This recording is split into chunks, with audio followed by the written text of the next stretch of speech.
On Sunday, many of us will pause to mark the centenary of the armistice, the end of the First World War. Special commemorations are planned across Wales. In Llandaff Cathedral, there'll be a national service of remembrance. It brings to an end 4 years of events to mark the centenary and what people from Wales did in the First World War. Roger Pinney has reported on many of them, and he looks now at what it has meant to all of us. We went to war full of it, you know, with no knowledge at all of what it would be like, or fighting of any sort.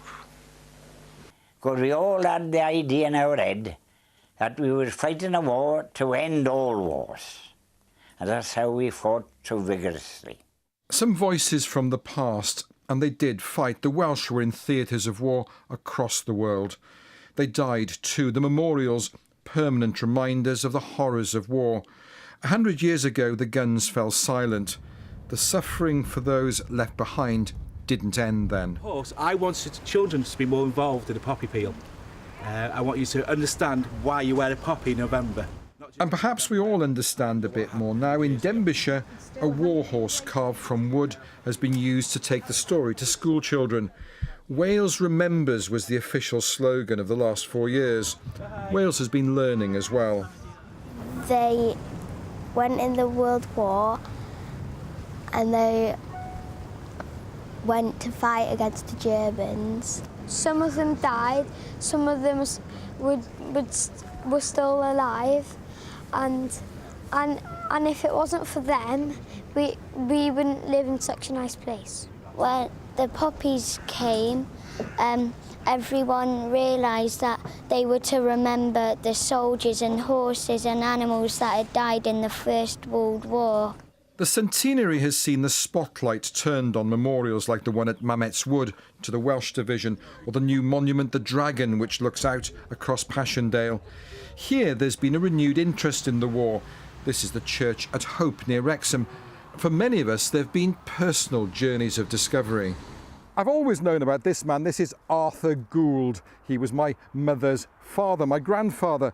He was sent to France in 1914, served all the way through, and lived to a ripe old age. I was around 10 when he died. This very dark picture is of Richard Williams, Dick Williams, a miner from Tredegar who joined the Territorial Army and was sent to the Western Front at the beginning of 1915. He died there on May the 8th. Dick Williams was my father's uncle, my nan's elder brother. I've only recently learnt of his story. Dick Williams' body was never found. His name is one of the 54,000 on the Menning Gate at Ypres. He's among those who have no known grave. Hundreds, perhaps thousands of all ages from Wales make a pilgrimage there every year.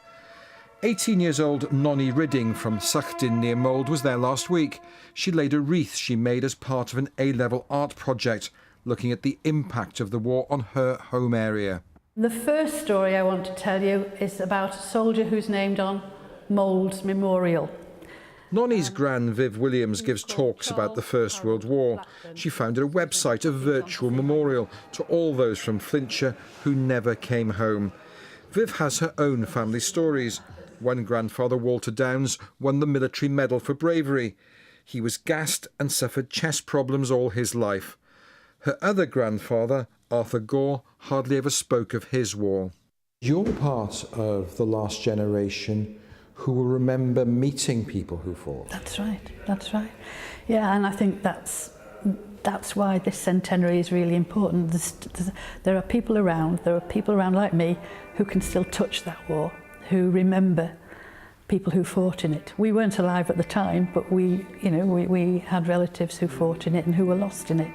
So yes, that's why I'm so keen that my granddaughter takes it on and understands what it all meant. Public interest in the First World War has grown far more than any of us anticipated when we started planning 6 years ago. Think of the people who've seen war memorials in a different light. Think of the schools which have done projects on local communities. I think the 4 years of commemoration have enabled us to broaden understanding, to bring the First World War to life in a way which we didn't recognise before.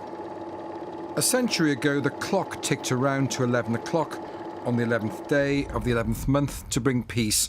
But the suffering didn't end, and then there was the sense of loss. 40,000 from Wales never came home. Many more soldiers and civilians endured the scars of conflict. During these centenary years, Wales has remembered them. And there'll be a special programme, Wales Remembers, this Sunday. It's a live broadcast of the National Remembrance Service from Llandaff Cathedral. That's at 2 to 3 on Sunday afternoon here on BBC One Wales.